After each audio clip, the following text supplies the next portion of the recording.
दोस्तों, हम अपने जीवन में हमेशा अपने मन को लेकर परेशान रहते हैं। हम यह सोचते हैं कि हमारा मन भला शांत कैसे होगा। हमारे मन में तो तरह तरह के विचार चल रहे हैं।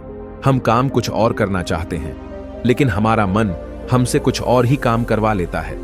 इससे पहले कि आप अपने मन को शांत करने का प्रयास करें, यह जानना जरूरी है कि मन का व्यवहार शांत होने वाला है ही नहीं। अगर मन शांत होने वाला हो सकता तो इस दुनिया में सभी के मन शांत हो गए होते और हर कोई अपना जीवन सुखी सुखी बिता रहा होता। फिर न तो कोई हंगामा होता और न ही किसी तरह की कोई तकलीफ। सभी का जीवन खुशी खुशी बीत रहा होता। फिर न तो आप और न ही मैं पैसे कमाने के पीछे भाग रहे होते। समस्या तो यह है कि हम ज्यादा से ज्यादा चीजें इकट्ठा करना चाहते हैं, क्योंकि हमें लगता है कि हमारे पास जितनी ज्यादा चीजें होंगी हम उतना ही सुखी रहेंगे। लेकिन वास्तविकता तो यही है कि बाहर की किसी भी चीज में कोई सुख नहीं है और न ही उनमें कोई दुख है। और यही कारण है कि जब हम किसी चीज के पीछे भाग रहे होते हैं, जब हम कोई चीज पाना चाहते हैं, तो उसे पाकर हमें पल भर के लिए खुशी तो मिलती है, लेकिन बाद में हम उस खुशी का एहसास नहीं कर पाते। वह खुशी दुख में परिवर्तित हो जाती है। और इसी प्रकार से हम एक चीज से दूसरी चीज, दूसरी से तीसरी चीज के पीछे लगातार भागते रहते हैं, क्योंकि हमें ऐसा ही लगता है कि यदि हम वह चीज पालेंगे तो हम सुखी हो जाएंगे। लेकिन वास्तविकता में वही सुख हमारे दुख का कारण बन जाता है, जिस कारण हमारा मन बेचैन रहने लगता है। हम उस चीज को पाने के लिए तरह तरह के उपाय करते हैं, जिस कारण हमारा मन और भी बेचैन होने लगता है। और यह बेचैनी धीरे धीरे चिंता का रूप ले लेती है और हमारा मन पूरी तरह से अशांत हो जाता है। हमें कुछ भी अच्छा नहीं लगता। हमें लगता है कि जो कुछ हमने मांगा था उसका उल्टा हो रहा है। सब कुछ हमारे विपरीत जा रहा है। और फिर हम अपने मन को शांत करने के लिए ध्यान करना शुरू करते हैं, क्योंकि एक ध्यान ही वह मार्ग है जो हमें ज्ञान की ओर ले जाता है। वह हमें यह बताता है कि बाहर किसी भी चीज में कोई सुख नहीं है और न ही दुख है। दुख और सुख तो हमारे मन का भ्रम है। यह हमारे मन की एक उपज है, जिसके लालच में हमारा मन हमें यहां वहां भगाता रहता है। जैसे कि महीनों से भूखे एक भिखारी को अगर एक सूखी रोटी भी मिल जाए तो वह उसके लिए सुख है, वह उसके लिए अमृत है। और ठीक उसी के विपरीत यदि किसी धनवान के घर पर 56 प्रकार के भोग भी बन जाए, तब भी वह उसे खाकर तो दुखी ही रहेगा। यह तो उनकी मनस्थिति पर निर्भर करता है। इसे और अच्छे से समझने के लिए आज की जो कहानी मैं आपको सुनाने जा रहा हूं, इस कहानी के माध्यम से आप यह समझ पाएंगे कि हमारे मन की स्थिति क्या है और हम इसे कैसे नियंत्रित कर सकते हैं। तो चलिए बिना किसी देरी के कहानी शुरू करते हैं। एक समय की बात है, एक गांव में एक युवक रहता था जिसका मन बहुत ही अशांत रहता था। वह हमेशा तनाव में रहता। वह अपने मन को शांत करना चाहता था, लेकिन उसे कोई भी उपाय नजर नहीं आ रहे थे। उसके जीवन में कई प्रकार के दुख थे, जिनके कारण वह हमेशा तकलीफ में रहता, तनाव में रहता। एक दिन उसे पता चला कि उसके गांव में एक बौद्ध भिक्षु आए हुए हैं, जो सभी को दुख और सुख पर उपदेश दे रहे हैं। वह युवक तुरंत ही घर से निकला और उनके आश्रम जा पहुंचा। वहां पर पहुंचने के बाद उस युवक ने देखा कि वह बौद्ध भिक्षु सभी गांव वालों को उपदेश दे रहे थे। बौद्ध भिक्षु कह रहे थे कि सभी के जीवन में कोई ना कोई सुख और दुख तो आता ही रहता है, जिस कारण हमारा मन बहुत अशांत रहता है। और एक अशांत मन इस दुनिया का कोई भी सुख नहीं ले सकता। फिर चाहे उसे पूरी दुनिया की धन दौलत ही क्यों न मिल जाए, वह उसे पाकर भी दुखी ही रहेगा। परंतु जिस व्यक्ति का मन शांत है, उसके पास चाहे कुछ भी हो या ना हो, वह हर छोटे पल का आनंद ले सकता है। वह हर पल को खुशी खुशी जी सकता है। इस दुनिया का और इस जीवन का परम सुख भी प्राप्त कर सकता है। इतना कहकर उन बौद्ध भिक्षु ने अपना प्रवचन समाप्त कर दिया और वापस आश्रम की ओर लौट गए। युवक भी उनके पीछे पीछे आश्रम पहुंच गया और इस युवक ने उन बौद्ध भिक्षु से कहा, हे गुरुवर, अभी कुछ देर पहले आप उपदेश दे रहे थे कि एक शांत मन हर पल का आनंद ले पाता है, हर पल को सुखी सुखी जी पाता है। लेकिन इस दुनिया में सभी के पास मन है और सभी के मन अशांत है, तो ऐसे में भला अपने जीवन को कोई सुखी सुखी कैसे जी सकता है। इस दुनिया में शांत मन किसी के पास नहीं। मेरे पास भी एक ही मन है और वह भी शांत नहीं है। गुरुवर, क्या आप बता सकते हैं कि मैं अपने इस मन को कैसे शांत करूं? तभी बौद्ध भिक्षु ने उस युवक को ध्यान के बारे में समझाया, ध्यान के फायदे बताए और उसे कहा, बेटा, ध्यान करने से हमारा मन शांत हो जाता है। हम विचारों के दलदल से बाहर आने लगते हैं और इस कारण हमारे जीवन में सुख उत्पन्न होने लगता है। यदि तुम भी अपने जीवन में सुखी होना चाहते हो, अपने मन के इन विचारों के दलदल से बाहर निकलना चाहते हो, तो तुम्हें ध्यान करना चाहिए। तुम्हें ध्यान का अभ्यास करना चाहिए, क्योंकि यही वह मार्ग है जो तुम्हारे मन को शांत कर सकता है और तुम्हें सही राह पर ला सकता है। उस युवक ने उन बौद्ध भिक्षु की बात मान ली। उस युवक ने उन बौद्ध भिक्षु को प्रणाम किया और वापस घर चला गया। घर पहुंचने के बाद उसने ध्यान करना शुरू किया। वह रात भर ध्यान करता रहा, लेकिन उससे उसे कोई लाभ नहीं हुआ। इस कारण वह अगली सुबह फिर से उन बौद्ध भिक्षु के पास पहुंचा और उन बौद्ध भिक्षु से कहता है, गुरुवर, आपके कहे अनुसार मैंने रात भर ध्यान किया है, लेकिन उससे मुझे कोई लाभ नहीं हुआ। मेरा मन तो अभी भी अशांत है। आप तो कह रहे थे कि ध्यान करने से हमारा मन शांत हो जाता है। तभी वह बौद्ध भिक्षु उस युवा से कहते हैं, ध्यान कोई एक बार करने की चीज नहीं है, यह तो अभ्यास है और धीरे धीरे समय के साथ मन शांत होता जाएगा। इस पर वह युवक कहता है, हे गुरुवर, मेरे पास इतना समय नहीं है। मुझे कोई ऐसा मार्ग बताइए जिससे जल्दी जल्दी मेरा मन शांत हो जाए और मैं खुशी खुशी अपना जीवन जीने लग जाऊं। ऐसे तो मेरा बहुत समय बर्बाद हो जाएगा। मुझे कुछ ऐसा बताइए गुरुदेव, जिससे मेरा मन आज के आज और अभी शांत हो जाए, जिससे मैं सुख की अनुभूति कर पाऊं, मुझे सुकून मिले। उस युवक की यह बात सुनकर बौद्ध भिक्षु मुस्कुराने लगे। उन्होंने उस युवक से कहा, बेटा, मेरे पास तुम्हारे लिए कुछ ऐसा है जिससे तुम्हारा मन अभी के अभी शांत हो जाएगा। इतना कहकर वह बौद्ध भिक्षु अपने आश्रम में गए और अंदर से एक घड़ा लेकर आए और उस युवक को थमाते हुए कहते हैं, जाओ और पास की बह रही उस नदी से इस घड़े में पानी भर कर लाओ। उन बौद्ध भिक्षु के इतना कहने के बाद उस युवक ने वह घड़ा हाथ में ले लिया और नदी की तरफ जाने लगा। उसके बाद मन ही मन सोच रहा था कि लगता है यह गुरु पागल है, इन्हें कुछ नहीं पता। भला यह घड़ा मेरे जीवन में शांति कैसे ला सकता है? यह मेरे मन को शांत कैसे कर सकता है? लेकिन उसके पास और कोई रास्ता नहीं था, जिस कारण उसने घड़ा लिया और पास वाली नदी के पास पहुंच गया। उसने उस नदी में से उस घड़े में पानी भरना शुरू किया, लेकिन जैसे ही उस व्यक्ति ने उस घड़े को नदी से बाहर निकाला तो उस युवक ने देखा कि उस घड़े के चारों ओर छोटे छोटे छेद हैं, जिससे पानी तेजी से बाहर की ओर निकल रहा था।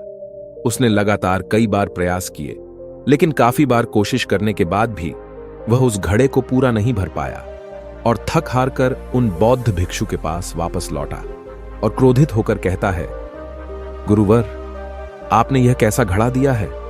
इसके चारों तरफ तो छेद है। भला मैं इसमें पानी कैसे भरकर ला सकता हूं? जब भी मैं पानी भरता हूं, इस घड़े के छेदों से सारे पानी बाहर निकल जाते हैं। इस घड़े को मैं पूरा नहीं भर सकता। तभी वह बौद्ध भिक्षु उस युवक को शांत कराते हुए कहते हैं, बेटा, शांत हो जाओ। तुम्हें तुम्हारे प्रश्न का जवाब ही तो दे रहा हूं, और यदि तुम क्रोधित अवस्था में इस जवाब को सुनोगे तो इसे समझना तुम्हारे लिए मुश्किल हो जाएगा। इसलिए शांत हो जाओ और मेरी बात समझने का प्रयास करो। ये जो घड़ा मैंने तुम्हें दिया है, इसे अपना मन समझो, और मन केवल दो ही प्रकार से शांत हो सकता है। पहला यह कि तुम उसे लबालब पूरा भर दो और उसमें कुछ भी और आने जाने की जगह न बचे। क्या तुम इस घड़े को इस प्रकार भर सकते हो? इस पर वह युवक कहता है, हे गुरुवर, मैं इस घड़े को लबालब नहीं भर सकता, क्योंकि जब भी मैं इसमें पानी भरता हूं, सारा पानी तो छेद से बाहर निकल जाता है। तभी वह बौद्ध भिक्षु उस युवक से कहते हैं, ठीक इसी तरह हम भी अपने मन को कभी नहीं भर सकते। हम जितना इसमें डालते जाएंगे, वह सब कुछ हमारे शरीर के द्वारा बाहर आता रहेगा।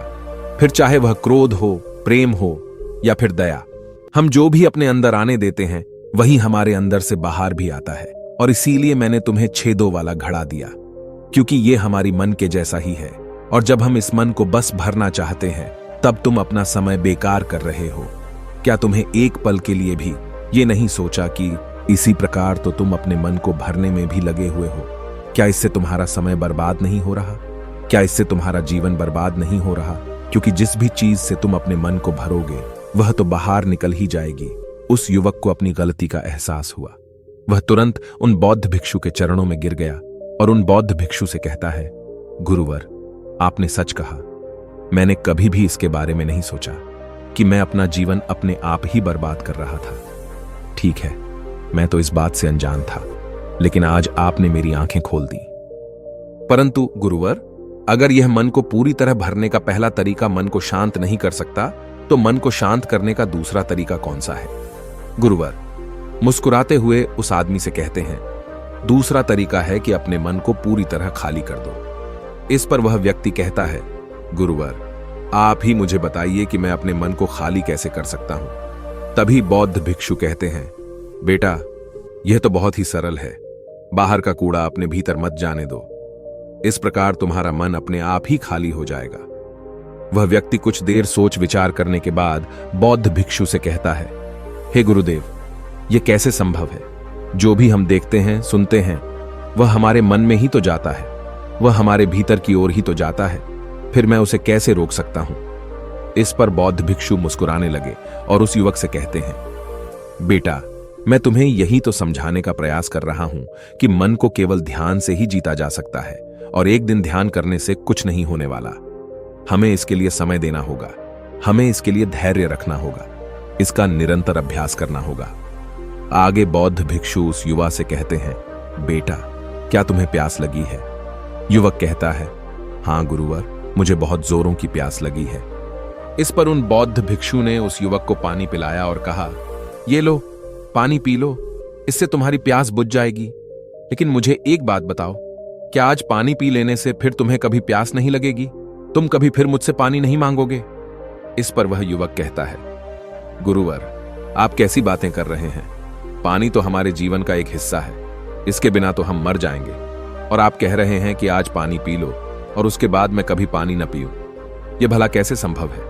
प्यास तो हमें रोज आती है और हम रोज पानी पीते हैं, इसके बिना तो हम मर जाएंगे। तभी बौद्ध भिक्षु मुस्कुराते हुए उस युवक से कहते हैं, ठीक इसी प्रकार एक दिन के ध्यान से हमारा मन शांत नहीं हो सकता, उसे भी रोज भूख लगती है और उसे रोज रोज हमें आहार भी देना पड़ता है, उसे भी रोज पानी पीने की जरूरत पड़ती है, और ठीक उसी प्रकार हमें हर दिन ध्यान करने की भी जरूरत पड़ती है। और जब हम निरंतर ध्यान करते हैं, इसका अभ्यास करते हैं, तो देखते ही देखते हमारे मन की भूख शांत होने लगती है और एक समय पर हमारा मन सारे विचार उत्पन्न करना बंद कर देता है।